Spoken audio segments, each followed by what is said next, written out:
Hello viewers, welcome to AK Jayam property. நம்ம இன்னைக்கு வீடியோவில் பார்க்க போகிற ப்ராப்பர்ட்டி பார்த்தீங்கன்னா ஒரு சூப்பரான ரெசிடென்ஷியல் ப்ராப்பர்ட்டி பற்றி தாங்க பார்க்க போகிறோம். இந்த ப்ராப்பர்ட்டி எக்ஸாக்டாக எங்கே லொக்கேட் ஆயிருக்குன்னு பார்த்தீங்கன்னா நம்ம மறைமலை நகர் ரோட்டில் இருந்து ஜஸ்ட் 300 மீட்டர் டிஸ்டன்ஸில் தாங்க நம்ம ப்ராப்பர்ட்டி லொக்கேட் ஆயிருக்கு. அது மட்டும் இல்லாமல் லோ பட்ஜெட்லேயும் நம்ம ப்ராப்பர்ட்டி சேல் பண்ணி கொடுத்துட்ருக்காங்க. நம்ம ப்ராப்பர்ட்டி பற்றின ஃபுல் டீட்டெயில்ஸாக பார்க்குறதுக்கு முன்னாடி நீங்கள் இன்னும் நம்ம சேனலை சப்ஸ்கிரைப் பண்ணலையா, உடனே லைக் அண்ட் சப்ஸ்கிரைப் பண்ணிக்கோங்க. அண்ட் வீடியோவை ஸ்கிப் பண்ணாமல் பாருங்கள். அப்போ தான் நம்ம ப்ராப்பர்ட்டி பற்றின போடுற ஆல் வீடியோஸும் உங்களை வந்து சேரும். சரி, வாங்க ப்ராப்பர்ட்டி பற்றி பார்த்துடலாம்.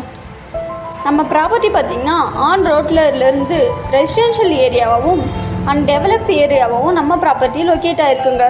நம்ம ப்ராப்பர்ட்டியோட லேண்ட் சைஸ்ன்னு பார்த்தீங்கன்னா 1800 ஸ்கொயர் ஃபீட்டில் நார்த் ஃபேஸிங் பார்த்த மாதிரி ஒரு சூப்பரான ப்ராப்பர்ட்டியாக லொக்கேட் ஆகிருக்குங்க. அது மட்டும் இல்லாமல் 100% கிளியர் டாக்குமெண்ட், 80% பேங்க் லோனும் அரேஞ்ச் பண்ணி தராங்க. நம்ம ப்ராப்பர்ட்டி சுற்றி நிறைய ஹைலைட்ஸ்லாம் இருக்குங்க. Guduvancheri railway station, Zoho, Velammal school, SRM school, இப்படின்னு நம்ம ப்ராப்பர்ட்டி சுற்றி ஹைலைட்ஸ்லாம் இருக்குங்க. ஸோ நீங்கள் ப்ராப்பர்ட்டியை தேடிச்சிருக்கீங்களா, அப்போ இந்த வீடியோ உங்களுக்கு ரொம்பவே சூட்டபுளாக இருக்குங்க. ஸோ மிஸ் பண்ணிடாதீங்க. இன்வெஸ்ட் பண்ணுங்கள், க்ரோ பண்ணுங்கள், லைஃப் செட்டில் பண்ணுங்கள், உங்கள் ட்ரீம் பிளாட்டை புக் பண்ணுங்கள். இன்னும் ப்ராப்பர்ட்டி பற்றின ஆல் டீட்டெயில்ஸை தெரிஞ்சுக்கணுன்னா ஸ்க்ரீனில் தெரிகிற நம்பருக்கு வாட்ஸ்அப் ஆர் கால் பண்ணுங்கள். மறக்காமல் நம்ம சேனலை சப்ஸ்கிரைப் பண்ணிக்கோங்க. ப்ராப்பர்ட்டி தேடிட்டு இருக்க உங்கள் ஃப்ரெண்ட்ஸ் அண்ட் ஃபேமிலிக்கு இந்த வீடியோவை ஷேர் பண்ணுங்கள். தேங்க்யூ.